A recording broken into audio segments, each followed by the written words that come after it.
18 اکتوبر 1965 کو بھارتی ریاست مہاراشٹر کے شہر بمبئی میں پیدا ہونے والے ذاکر نائک پیشے کے لحاظ سے تو ایک MBBS ڈاکٹر ہیں، لیکن انہیں دعوت دین اور مختلف ریلیجن میں PhD ڈگری مصر کی یونیورسٹی سے حاصل کیا ہے۔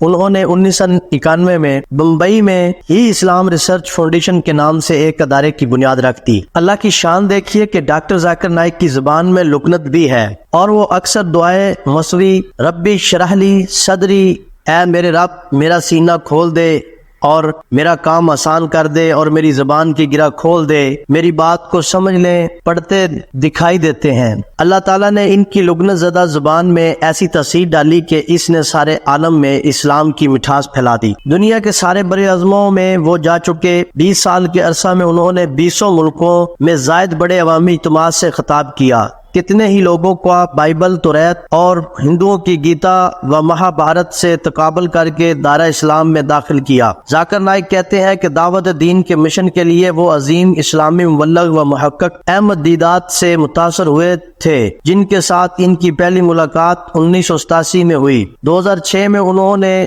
بتایا کہ دیدات نے انہیں دیدات پلس کا لقب دیا تھا۔ ڈاکٹر ذاکر نائک کی زندگی میں بے شمار اتار چڑھاؤ آئے۔ 1 اپریل 2000 کو امریکہ میں ان کا عیسائیوں کے نامی گرامی عالم ولیم کیمبل کے ساتھ کئی گھنٹے طویل مناظرہ ساری دنیا کی توجہ کا مرکز رہا۔ اس مناظرہ کا عنوان قرآن اور بائبل سائنس کی روشنی میں تھا۔ یہ مناظرہ ایک امریکی ٹی وی چینل پر براہ راست دکھایا گیا تھا، جس کے بعد کم از کم 34,000 لوگوں نے فوراً اسلام قبول کر لیا تھا۔ اس مناظرے کے بعد ہر جگہ انہیں تقابل ادیان کا سب سے بڑا ماہر سمجھا جانے لگا اور ہر جگہ انہیں دعوت دین کے لیے بلایا جانے لگا۔ یوں بھارت کے رہنے والے انتہا پسند ہندوؤں کو فکر لاحق ہوئی کہ ان کے لوگ بھی گاہے گاہے اسلام کی طرف جا رہے تھے۔ یوں 21 جنوری 2006 کو بھارت میں ہندوؤں کی سب سے بڑے عالم روی شنکر کے ساتھ ان کا اسلام میں تصور خدا اور ہندو مذہب کے موضوع پر مناظرہ ہوا تو انہوں نے شنکر کو تھوڑی ہی دیر میں بے بس کر دیا۔ یہ منظر دیکھ کر کتنے ہی ہندو مسلمان ہو گئے۔ اگلے سال یعنی 2007 میں انہوں نے بمبئی میں سالانہ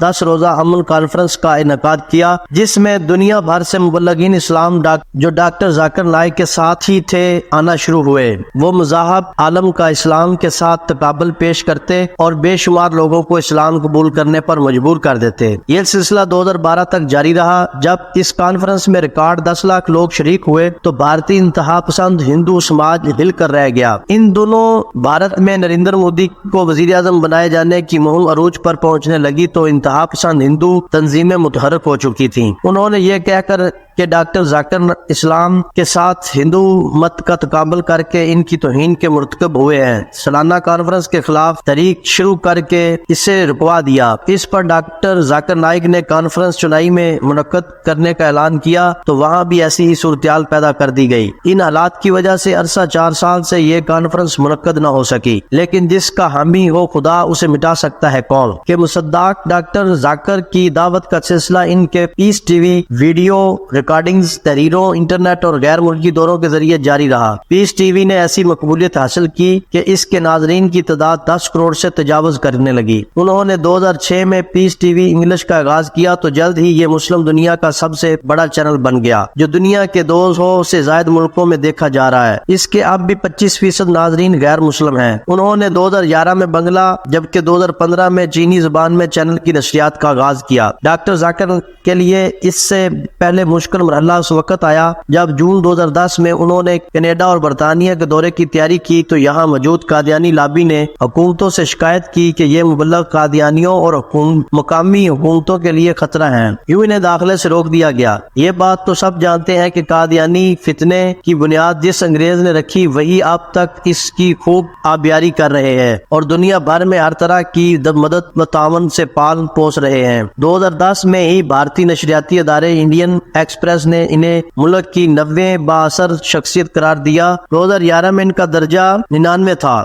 قبل ازیں 2009 میں انہیں بھارت کے مختلف مذاہب کے 10 بڑے مذہبی مبلغین میں تیسرے درجے پر رکھا گیا تھا۔ 2011 سے 2014 تک امریکہ کی جارج ٹاؤن یونیورسٹی نے انہیں دنیا کی 562 ترین شخصیات میں مسلسل برقرار رکھا۔ انہی خدمات کے اعزاز میں 29 جولائی 2013 کو انہیں متحدہ عرب امارات کے نائب صدر اور دبئی کے حکمران شیخ محمد بن راشد ال مکتوم کی جانب سے 2013 کی بہترین مسلم شخصیت قرار دے کر بین الاقوامی قرآن ایوارڈ دیا گیا، جس کے ساتھ انہیں 7.5 لاکھ درہم انعامی رقم ملی جو انہوں نے پیس ٹی وی کے لیے وقف کر دی۔ اسی سال انہیں ملیشیا کے بادشاہ نے ملک کا سب سے بڑا ایوارڈ عطا کیا۔ 16 جنوری 2014 کو شارجہ کے حکمران شیخ ڈاکٹر سلطان بن محمد القاسمی نے اسلام کے لیے خدمات پر شارجہ ایوارڈ سے نوازا۔ 25 اکتوبر 2014 میں انہیں گیمبیا کے یوم آزادی کا واحد مہمان خصوصی بنا کر مدعو کیا گیا تھا، جہاں انہیں ڈاکٹریٹ کی اعزازی ڈگری دی گئی۔ 1 مارچ 2015 کو سعودی فرمانروا شاہ سلمان بن عبدالعزیز نے خود مسلم دنیا کا سب سے بڑا تمغہ شاہ فیصل ایوارڈ عطا کیا، جس کے ساتھ ملنے والی 7.5 لاکھ ریال کی انعامی رقم انہوں نے اسلامک ریسرچ فاؤنڈیشن کو عطیہ کر دی۔ اس وقت فیس بک پر ان کا پیج مسلم دنیا کی تمام شخصیات میں سب سے مقبول اور سب سے زیادہ تیزی سے پسندیدگی حاصل کرنے والا اعزاز رکھتا ہے، جو 1.5 کروڑ سے زائد لائکس لے چکا ہے، اور اب تک ڈاکٹر ذاکر نائک کی انٹری پر تمام ویب سائٹ کی تعداد 62 لاکھ ہے، جو دنیا واحد مسلم ہیں کہ ان کی اتنی ویب سائٹ موجود ہیں۔ اور 2020 میں الجزیرہ نیوز کے سرچ کے مطابق 2016 سے 2020 تک 11 لاکھ غیر مسلم کو مسلمان بنایا، اور ایک سروے کے مطابق ڈاکٹر ذاکر نائک دن میں تقریباً 18 گھنٹے اسٹڈی اپ بھی رکھتا ہے۔ اور 1 جولائی 2016 کو ڈھاکہ میں دہشت گردانہ حملے کے بعد اسلام دشمن بنگالی اور بھارتی میڈیا نے ڈاکٹر ذاکر نائک کے خلاف اب تک طوفان بدتمیزی برپا کر رکھا ہے کہ ایک حملہ آور نے ان کا فیس بک پیج لائک کر رکھا تھا اور اس نے ان کے خطابات انٹرنیٹ پر شیئر کیے تھے۔ بنگلہ دیشی حکومت نے پہلے ان کے چینل اور پھر تنظیم پر پابندی عائد کر دی، تو وہی کچھ اب بھارت میں ہو رہا ہے۔ ان کی آواز کو پابند سلاسل کرنے کے لیے بھارت کے چوٹی کے دماغ اور ساری مشینری دن رات سر توڑ کوششوں میں مصروف ہے۔ ان کے خلاف نئی قانون سازی کی جا رہی ہے، تو راستے بند کرنے کے لیے دماغ لڑائے جا رہے ہیں۔